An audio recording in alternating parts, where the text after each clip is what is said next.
Saya Arinda Dwi Savitri akan mempresentasikan Performance Evaluation of Blanched Carrot Tried by 3 Different Trees. Pendahuluan.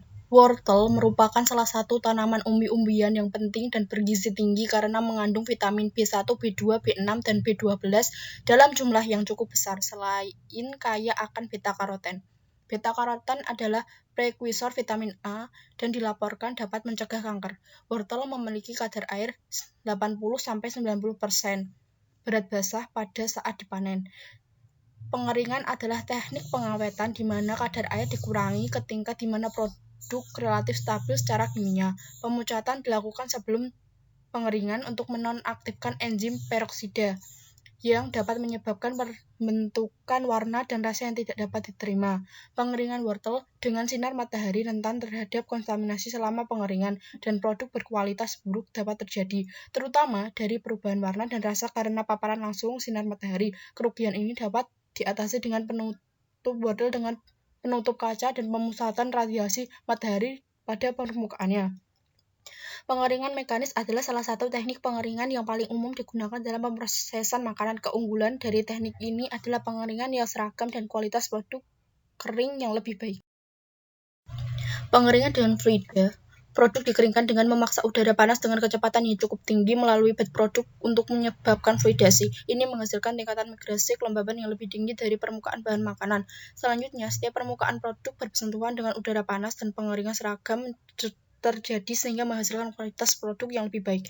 Pengeringan dengan menggunakan energi gelombang mikro memiliki keuntungan dari pemanasan awal yang cepat dari kelembaban dalam bahan hingga suhu penguapannya, tanpa pemanasan berlebih atau pengeringan permukaan luar makanan secara berlebihan, sehingga menghasilkan produk kering dengan kualitas yang lebih baik. Gelombang mikro adalah gelombang elektromagnetik yang ketika melewati produk menghasilkan panas melalui ekstasi ikatan di dalam unsur kimia, terutama air, dari produk. Pengeringan dengan microwave lebih cocok untuk produk yang memiliki kadar air tinggi seperti wortel, jamur, dan kubis karena sifat elektrik air yang cepat menyerap energi gelombang mikro. Metode penelitiannya dimulai dari persiapan bahan baku, kemudian perawatan. Selanjutnya dilakukan pengeringan menggunakan 3 metode berbeda, yaitu pengeringan kabinet surya, pengering unggun berfluida, dan pengering oven microwave. Kemudian dilanjutkan dengan penyimpanan produk, lalu konten kelembaban. Selanjutnya dilakukan kadar air kesetimbangan dan pengukuran beta-karoten. Selanjutnya rasio rehidrasi, dan kemudian dilanjutkan dengan evaluasi sensorik. Yang terakhir adalah analisis statistik. Dapat dilihat, gambar tersebut merupakan cara kerja dari alat pengeringan kabinet surya. Dapat dilihat, gambar tersebut merupakan cara kerja dari alat pengeringan unggun berfluida. Dapat dilihat, gambar tersebut merupakan contoh cara kerja dari alat pengeringan microwave oven.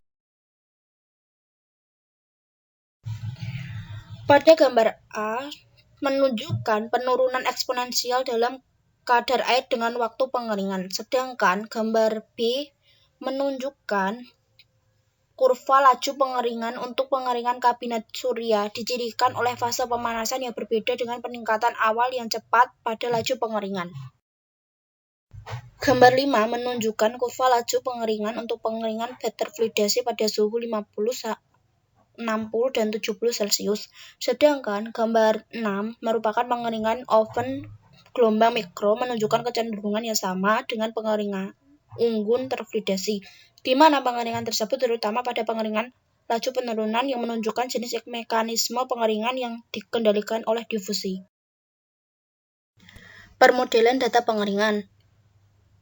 Analisis regresi nonlinier dilakukan semua proses pengeringan menggunakan plot stigma dan koefisiensi ditentukan. Nilai koefisien korelasi lebih besar dari 0,9 dapat dilihat pada tabel 1. Seperti yang terlihat pada gambar 7, model difusi cukup menggambarkan pengeringan unggun terfluidasi pada 50, 60, dan 70 derajat Celcius dan pengeringan gelombang mikro pada tingkat daya 2, 3, dan 4 wortel pucat selama periode laju penurunan. Suhu atau tingkat daya pada perilaku pengeringan. Total waktu pengeringan berkurang dengan kenaikan suhu dan tingkat daya dari unggun terfluidasi dan pengeringan oven microwave. Waktu rata-rata yang dibutuhkan untuk mengeringkan wortel yang telah direbus dari tingkatan kelembaban awal 809% hingga kadar air akhir 6% diberikan pada tabel 2.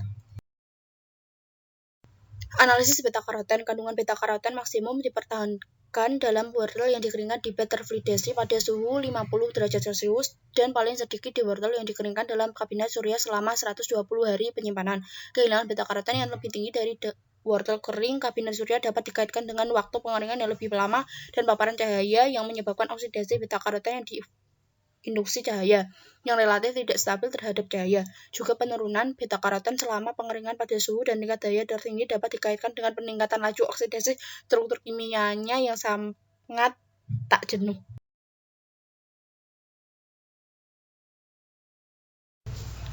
Pada tabel keempat menunjukkan rasio rehidrasi wortel yang dikeringkan dengan pengeringan bed terfluidasi pada suhu 70 derajat Celcius adalah yang tertinggi 6,03, sedangkan wortel yang dikeringkan dengan pengeringan kabinet surya adalah yang terendah yaitu 4,7.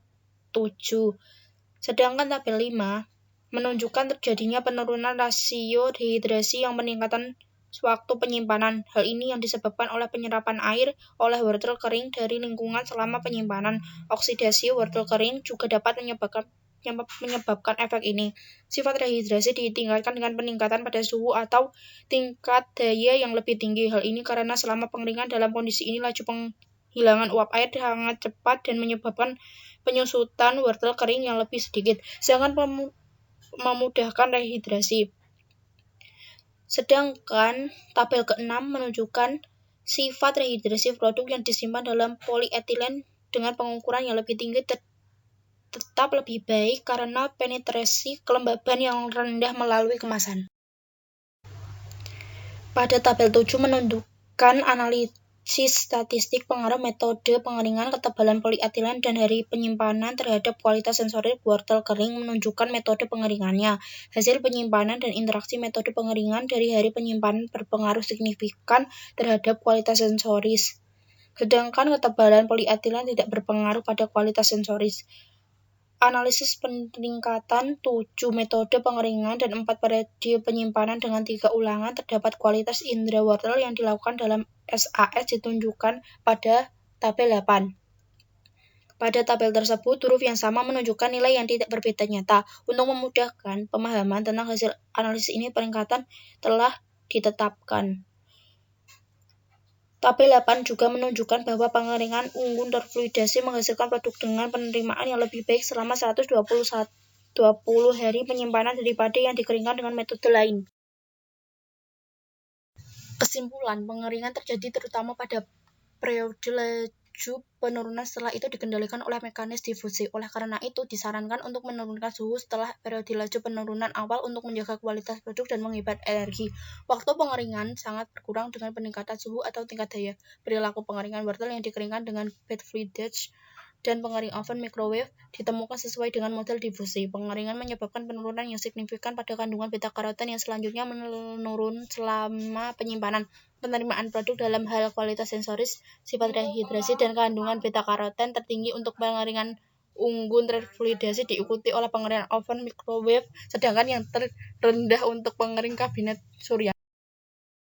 Sekian presentasi dari saya. Apabila ada kurang, mohon maaf dan terima kasih.